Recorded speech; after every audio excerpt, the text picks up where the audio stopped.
Hello दोस्तों, आप सभी का स्वागत है फिर से एक नए से वीडियो में। तो दोस्तों आज की वीडियो में जो होने वाले हैं कि क्लास 12th मैथ की तैयारी हम कैसे करेंगे ताकि हमारा भी एग्जाम में अच्छा खासा नंबर आ सके, उन्हीं के बारे में इस वीडियो में डिटेल से जानने वाले हैं। दोस्तों चलिए वीडियो को शुरू करते हैं। दोस्तों जब हम क्लास 10th 12th में जाते हैं तो उसमें एक चैप्टर है कैलकुलस, यानी कैलकुलस तो दोस्तों हम चैप्टर नहीं कर सकते, लेकिन वो जो है यूनिट है, उसके अंदर टोटल 5 चैप्टर है। अब इन 5 चैप्टरों में जो मेन चैप्टर है वो है डिफरेंशिएशन और इंटीग्रेशन। इन दोनों चैप्टरों से मिला के आपको 44 नंबर का एग्जाम में डायरेक्टली पूछा जाता है दोस्तों। इसलिए हमें यही कहना है कि जो चैप्टर है मेन, उन पे आपको ज़्यादा ध्यान देना चाहिए। उनके बाद जो बारी सा था, जैसे मेन चैप्टर है निरंक ज्यामिति हो गया, वेक्टर वाला हो गया, और सांख्यिकी प्रायिकता हो गया, मैट्रिक्स, डिटर्मिनेंट्स, ऐसे करके जो बहुत सारे चैप्टर हैं उन सभी चैप्टरों पे भी ध्यान देना चाहिए। जो चैप्टर आपको दोस्तों समझ में नहीं आए उसको छोड़ दीजिए, क्योंकि उसमें अपना टाइम बर्बाद बिल्कुल भी नहीं करना। जो चैप्टर पे आपका कमांड है, जो चैप्टर आपको लगता है कि हम बना सकते हैं, कर सकते हैं, उसे उस पर ही ध्यान दें। उनके साथ ही साथ दोस्तों अगर मैथ में होता है क्या है कि आपको फार्मूला अधिकांश पूछा जाएगा एग्जाम में। अगर 100 ऑब्जेक्टिव पूछा जाएगा तो उसमें आपको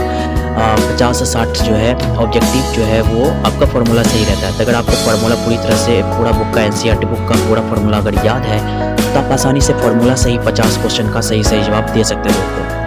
और साथ ही साथ जो दोस्तों 50 क्वेश्चन बचता है उसमें क्या होता है कि हमें थोड़ा सा मेहनत करना पड़ता है, उसको सॉल्व करना पड़ता है 1 से 2 स्टेप के लिए। जब हम 1 से 2 स्टेप उसको फॉलो करते हैं या फिर उसको सॉल्व करते हैं तो उनके बाद हमें आंसर मिल जाता है दोस्तों। तो हम ऑब्जेक्टिव में नंबर उठाने के लिए सिंपल सा ट्रिक और टेक्निक यही है कि हमें जितना फार्मूला है उन सब फार्मूलों को याद रखें, और थोड़ा बहुत डेफिनेशन को याद रखें, और थोड़ा बहुत जो भी क्वेश्चन है उनको सॉल्व कैसे करते हैं, शॉर्ट क्वेश्चन को उनको याद करके आप कंप्लीट कर सकते हैं या फिर उन्हें सॉल्व करके कंप्लीट कर सकते हैं।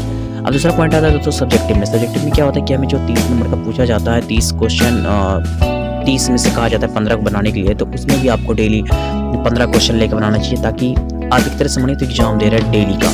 अगर आप ऐसा करते हैं तो आप आसानी से भी उसमें नंबर भी ला सकते हैं। उनके साथ साथ हम आपको यही बोलेंगे कि एनसीईआरटी बुक जो है मैथ का उसे पूरी तरह से कंप्लीट करके आप 12th का एनसीईआरटी कंप्लीट किए। उनके साथ साथ आप एसएफ का बुक ले लें। एसएफ को सिर्फ और सिर्फ रिवीजन करें कि कौन कौन सा क्वेश्चन कैसे बना हुआ है, या फिर एसएफ अगर नहीं रिवीजन कर सकते हैं तो आप मोबाइल में कोई भी ऐप डाउनलोड कर लें जिनमें आपको 12th का पूरा सॉल्यूशन रहे, उसमें बना हुआ मिले, बस उसको रिवीजन करें।